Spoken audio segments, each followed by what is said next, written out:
Alrighty, we're live. What's going on, everybody? It's Jason Myrtetus at the Hey, home studio. There's Smitty at the NBA Auxiliary Locker Room, affectionately known as yeah, NBA One. I don't know whose coat that is. It's not LeBron's or anything. It's somebody who No, works here. although I've been in that room when they do the double dip, Bry, Mm-hmm. back in the day, and they would be coming in and setting up the NBA thing for that night. And Yes, I'd be yeah, in there wrapping up post game show, and you'd see like the size of the sneakers. I almost thought they were like a joke, but yeah. they're I not. remember that. I worked for the Sixers during the year-long lockout back in the day, and yeah, I mean, it took me a couple of months to get used to normal-sized athletes again. You could Yeah, pick out the basketball players from down the hall. It's like, oh, that guy's, but insane how yeah, big they it's are. crazy, and they all. I always enjoyed them moving in while we're doing this because it's crazy how much of a lighter lift they have than hockey equipment managers. Yeah, It's yeah. just, From just an you got a equipment standpoint bag. and personnel standpoint, because it's Yeah, 12 players, or you maybe have two extras with you. It's 14, but yeah, they bring a couple duffel bags in. Um, it's nuts. Yeah. Big news today. Chuck Fletcher met with the media earlier today, Brian, Mm-hmm. and had the report that Sean Couturier had a second back surgery. It was called back revision surgery. He had it on Thursday. It was performed by Dr. Andrew Dossett down in Dallas, Texas. The expected recovery time from this back revision surgery is 3 to 4 months. Also, JVR had the surgery on his left index finger on Friday, and he will be out, it looks like, 6 weeks. But Sean Couturier being out now to 4 further months, and if you're like me, who Googled back revision surgery today? I certainly That. did. Yeah, I mean, it sounds like something I could use, to be honest. But yeah, it's an unfortunate situation that he's going to be a while longer.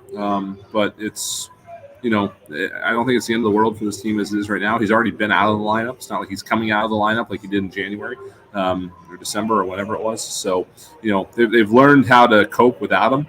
And hey, you know what? If all goes well with this and we get to roughly the deadline, right, that he'd be coming back, and you get to add a Sean Couturier to your lineup without doing anything else. I mean, that could be a big boost for the Flyers for the stretch run, depending on where they are at the time. So you just got to kind of look at the silver lining of it and be happy that the Flyers are doing all right without him right now, and hope that it continues and that they can get a boost from him when they get back. Yeah, I mean, the thing is you go, okay, this is two back surgeries, back Yes. revision surgery. I Googled it and I'm reading about it. Sometimes it's to go in and just clean out some scar tissue. Other times it's to go in and, you know, it says by failed, we mean the original surgery did not produce the intended results of relief of pain. Yeah. So he had Yeah. periods where he was relieved of pain, certainly after he got that epidural. But epidurals don't last forever, they wear off. And then he had that same, pain and discomfort and probably hard to sleep. So he goes back in. But earlier today, let's hear from the general manager, Bry, here on Flyers game day, because he met with the media earlier today. And here's everything he had to say and more regarding Sean Couturier, Cam Atkinson, James Van Riemsdyk, and more. Can you give us some more details on Sean? What back revision surgery? It's not a term I don't think I've ever heard. Yeah, essentially, they went into the same area and had to do some more repairs. With Sean, it's been a long road, even going back to June and July. As I mentioned to you guys earlier, he felt tightness, he felt some nerve irritation from time to time, and he was told to continue to train, and he felt better as the summer went along. And then prior to camp, uh, you know, symptoms seemed to get a little bit worse, so we pulled him back. And at that point, we tried to treat it non-surgically. He got an epidural. It brought instant relief. For a couple weeks, he felt great, really the best he had felt in a long time. And then that seemed to wear off, and the symptoms came back again. So it's sort of been 4 or 5 months of this persistent nerve irritation and symptoms. So after speaking with a few different specialists, it was decided to go back in and to repair it. So it's in the same place as it was the surgery back in February? Yes. Um, John said the other day that he irritated it. Like going back to September, Sean sat here and said, I'm fully clear for training camp, and they never got on the ice. And then he said You guys said recently that you're trying to slow him down. Like, when did this sort of irritation come back that we're at the surgical point now? It's really been there since June and July, and there was periods where it felt better. Prior to camp, the symptoms were persisting. Um, so the medical group said, this shouldn't be happening this far after the initial surgery. So again, we pulled him back, we slowed down the rehab, we gave him an epidural, which at times can reduce that inflammation. It brings instant relief, but also hopefully it settles down the area. And we hope, there was a hope that maybe that would allow him to come back to play quicker. But in the end, the symptoms just kept reappearing. The irritation kept reappearing. So, I don't know if there was any one incident. It's sort of been a continuation where there's been some, good days and good weeks, and then bad days and bad weeks, but it just wasn't right for where he should be in the return to play process. So we in speaking with several specialists, it became pretty apparent that surgery was the only way to hopefully resolve this, and that's the one positive out of this. There's been so much uncertainty going back to. I remember sitting in the draft in Montreal and reading the medical report and thinking, he shouldn't be at this place. But I think there's finally a little bit more clarity, and hopefully for Sean, there's some relief so he can feel better, and then ultimately we're still hopeful he'll come back and play. To Chuck, clarify, if you're able, is it a re-injury? It wasn't fully healing properly, or was there still damage? I don't know if anybody could know, but it's the same area. These surgeries are not 100%. Unfortunately, there's a 10% chance that they don't fit. So was he one of those 10% initially? Was there something that exacerbated things in the summer?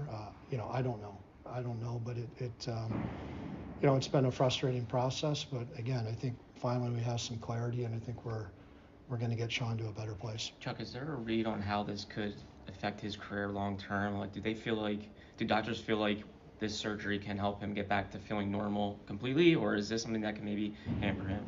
No, absolutely. I think I haven't spoken to Dr. Dossett. I know our medical group has, and he's. I think he's confident that this will really help Sean. Okay. Does he now go on long-term injury reserve, and then how do you look to fill that hole? I mean, obviously, Kevin's played a lot of minutes, Noah's played some time in the middle. What do you do from a roster standpoint here moving forward? Now you have some clarity on at least how long he's going to be out. That's a good question. I mean, we have plenty of LTI space right now with Ryan and Patrick Brown on LTIR, so we have plenty of space to carry 23 players, to make the adjustments we need to claim Kiefer Bellows. But we'll just have to see. I think right now we're still building. As John has spoken to a lot, Torts keeps bringing that up. We've integrated a lot of young players and some new players, and we have new systems, new coaches. So I think right now we'll probably let things play out and see how we do. And it's not easy to replace Sean Couturier. And again, the hope is that in 3 to 4 months he'll be back. So we'll just have to take it, game by game and week by week. All the old cliches, but we'll see how it plays out. Do you have any update on Cam Atkinson? I know he and Sean were sort of together, sort of in this, we're hoping they're week to week, day to day kind of thing. Do you have any update on Cam? Well, clearly it's more week to week at this point than day to day, but not much. He's made some progress, and it's been frustrating for him, and nobody wants to play more than Cam, and we'll just see how things progress. Whatever his upper body issue is a surgery sort of in the offing for him? I can't even speculate on that. Yeah. Chuck, do you ever scratch your head consistently, just say, when is this going to stop? Well, look, again, not that this is good news on Sean, but on the other hand, again, for 5 months from my perspective, it's been, I think he's going to play, but is he going to play? And now at least we have some clarity on a return to play timeline. And again, for Sean, hopefully this brings him some relief on a day-to-day basis, and first and foremost, and then from there we can get him back to into the return to play protocols. So this group has been resilient so far this year. Torts has done a great job bringing some accountability, and I know the players are focused on what they're doing, and they're buying in, and we'll just have to continue to push forward. How does Sean seem spirits-wise? I haven't spoken to him in the last day. He was a little groggy a couple days ago, but Again, I think he's just had concern.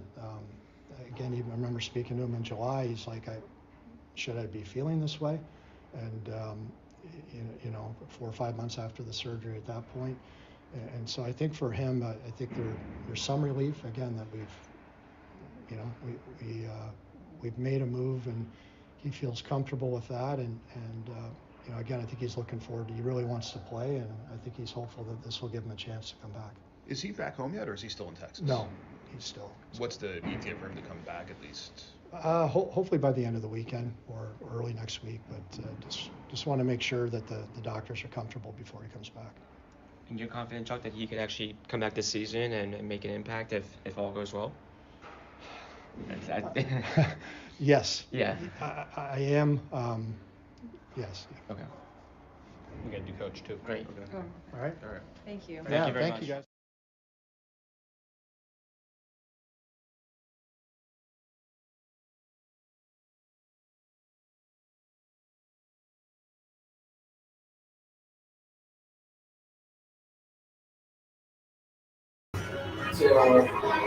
Jay, is your mic muted? By I was muted on that thing. Now I can Um, hear. Can we Awesome. burn some sage down there already? Can you hear me, Bri? Now there you are. I missed innings voice. Why are we burning sage? Don't want any more Because injuries? we need like to go clean under the bleachers of some really cruddy hockey rink. To get the Yeah, hockey we, gods to like us again. What was Serrano needed a live chicken and Yeah. whatever, anything. It's almost comical at this point, right? You watch these games, and then next thing you know, somebody's out. I mean, we still don't know exactly why Tony D'Angelo was out end of that second period the other night. Thank goodness he came back. He seems fine, but I mean, yeah, it's like at this point, it's like, come on, what do they got to do? So Yeah. you just keep on chugging along. Really, that's all you can do. Yeah, I mean, just look, the coach has to worry about, and the players have to worry about the guys that are available. You can't worry Right. about guys that aren't. You have to move forward. And again, nobody's going to feel sorry for you. No, nope. And I think Torts has a good attitude toward it because he was meeting with the media.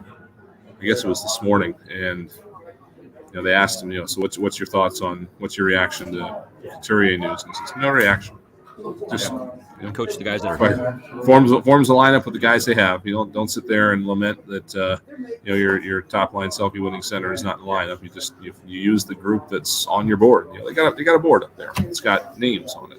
Yep. They're little magnets. They move them around, and they form off that list. And Couturier's name has been taken off and put down here somewhere, because he's not available. Neither is Andrew Dyke. And, again, there's optimism here at the end of the tunnel if they can keep this going. That they'll get these guys back at some point, and hopefully that'll be a boost to the lineup. So it's a credit to them right now that they're still chugging along and doing things right, but they're going to have a tall order against this Carolina team. Yeah, let's get on to Carolina because they last played last night. They lost the game against the Islanders at home 6-2, and they're coming to Philly tonight. Flyers haven't played since Thursday. So this is one of those rare situations where they're not on a back-to-back, and the opponent is, and the opponent had to travel from home to here. Yeah, and Carolina was on they played one home game, then they went out and they played a 5-game West Coast trip. And then they came back, they were off for a few days, and then they got whacked last night by the Islanders. And one of the constants in hockey is that the first home game back from a road trip like that sucks. You are going to not be any good. It's just the way the game is. I don't know why, but it is always just a turd of a game. So not surprised that happened to them last night. Again, they do have the back-to-back, the travel, hopefully some tired legs. They're not going to change anything except their goaltender from last night. So hopefully it's something the Flyers can take advantage of because, again, they've established themselves as a very, very hard team to play against. And, hopefully that will translate well into a team that's coming off a back-to-back with travel. Yeah, and Freddie Anderson went last night. He's the number one. It'll be Antti Ranta tonight in the game against the Flyers, and a familiar face leading them in points. How about Sebastian Aho?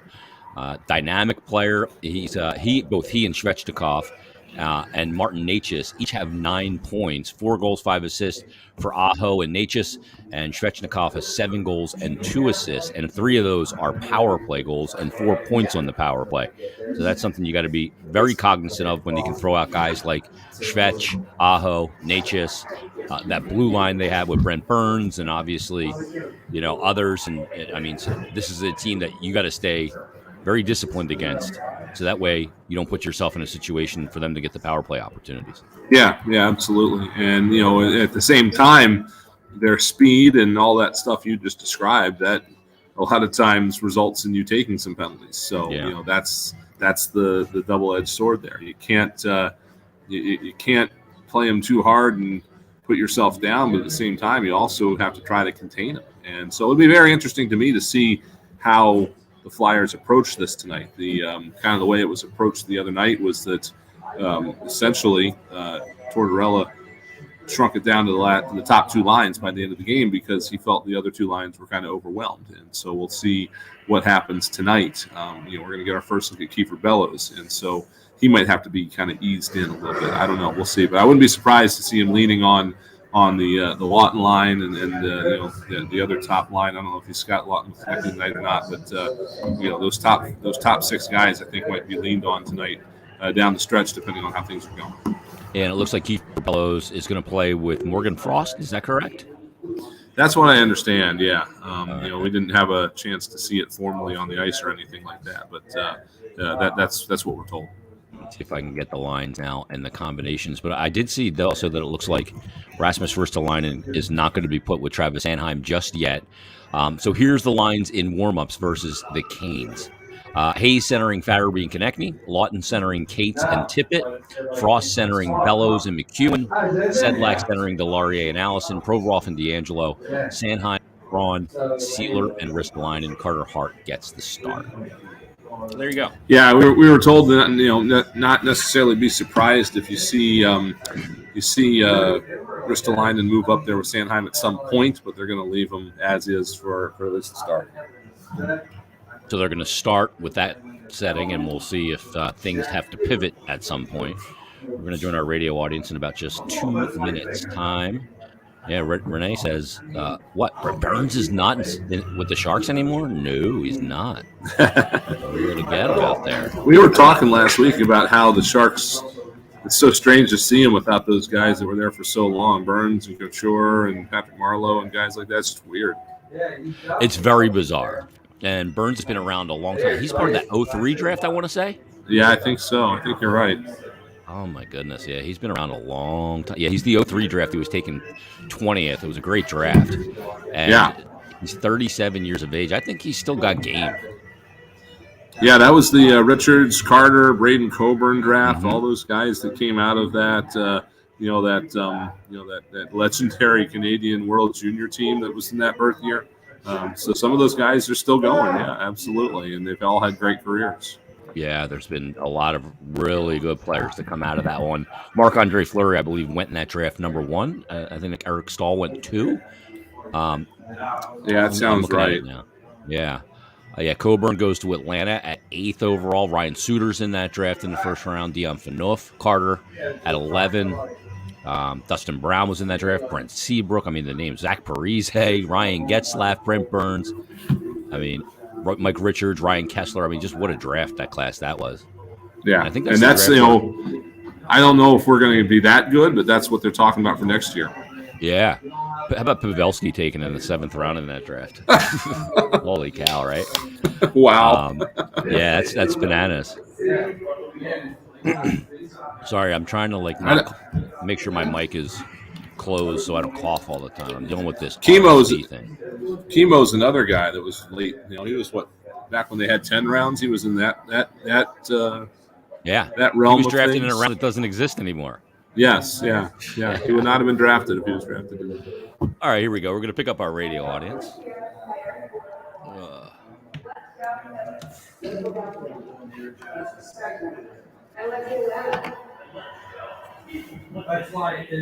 That's right. It is Flyers game day. Brian Smith, Jason Myrtetus, Flyers and the Canes tonight.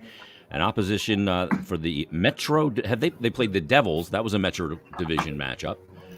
We haven't seen it. We'll see the Rangers coming up this week, but we haven't seen a lot of Metro Division matchups here in the early going, Bri. But we'll get one tonight from a team that is really good. And right now, they're sitting, I believe, it's so tight in this division. They're only 1 point back of the Flyers, but they're in the 4th spot. Now they played 2 more games than the Rangers, who have 10 points.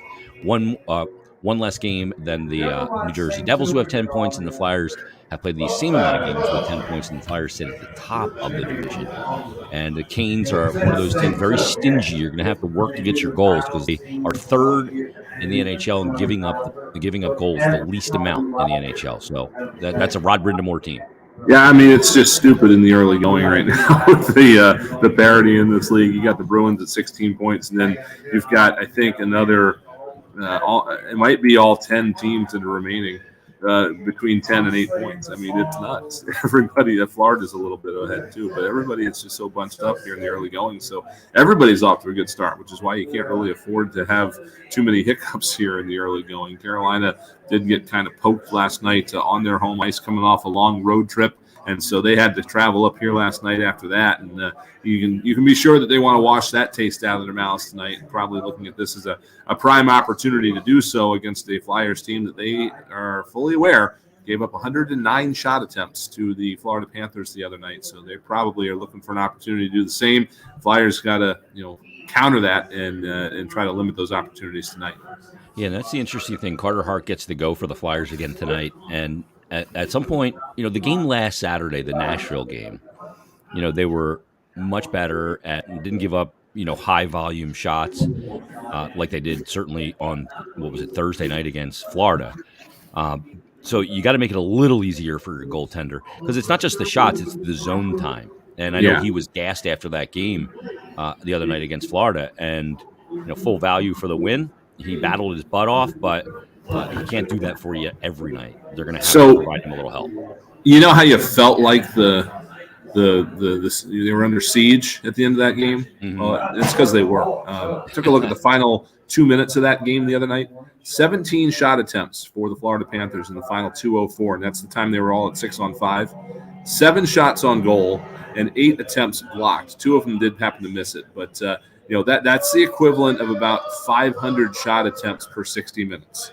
And the 7 on goal, that's 210 shots on goal per 60 minutes. So you can bet the Flyers were under siege. Those 8 blocks, Ivan Provorov blocked 5 of them. He ends up with 9 blocks. So they threw everything. Florida threw everything they had at the Flyers the other night, and the Flyers were able to stave it off. But that's not a recipe for extended success to keep doing that every single night. So they've talked about this week. John Tortorella's talked about not giving up the middle so much, and trying to make sure that that they're not giving up as many grade A chances, and we'll see if they're able to pull that off tonight. But that is that was the story of the game the other night. Really was Carter Hart, obviously, and you don't want to keep asking them to do that every single night. Yeah, you can't go to that well repeatedly. Right. The fact that you got to win in that situation, that's great. But you can't keep going to that well, and you got to eventually provide him a little bit better and a little bit less, defending. And big key tonight will be another very pronounced example, Bri, of 2 guys in Morgan Frost and Wade Allison who had to take a seat for a little bit. John Tortorella thought they were a little overwhelmed in that Florida game. So they come back tonight to take on this Carolina team, and they're going to be 2 players that I'm going to be looking at because I want to see how they respond to it. Yeah, got to see what they can do. I think that if anything's been established so far in this game, or in this season rather, it's that players are going to know where they stand based on usage. That's all they have to do. And some of them go and talk to the coaching staff about it afterwards, and some of them don't, and they're fine with it either way. They're fine with however the players want to handle it. But what they want to see to it is how they react to it. And so we'll be looking at those guys closely tonight. Also going to be looking to see closely how Kiefer Bellows fits in his Flyers debut after being claimed off waivers from the Islanders the other night. So yeah, that's a group to watch, and for many different reasons. But I'm excited to see what Bellows does in a Flyers uniform. He's going to be on line with Frost. Allison's going to be down with Lucas Sedlak and Nick Delorier, who have been playing very, very well. So it's an opportunity for one new player and two that have been here to play with some guys that have been pretty highly regarded so far by the coaching staff and see how they all blend in. Yeah. Let's give you a little bit more perspective on it. Makes me like kind of like start working out. Hey, Matt.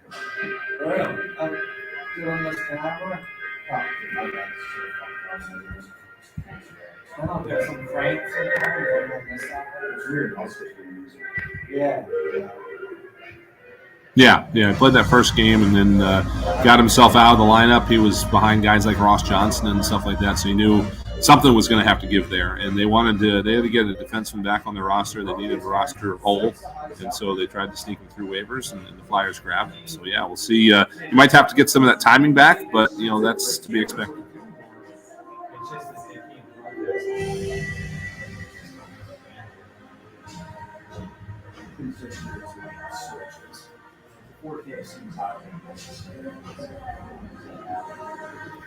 Yeah.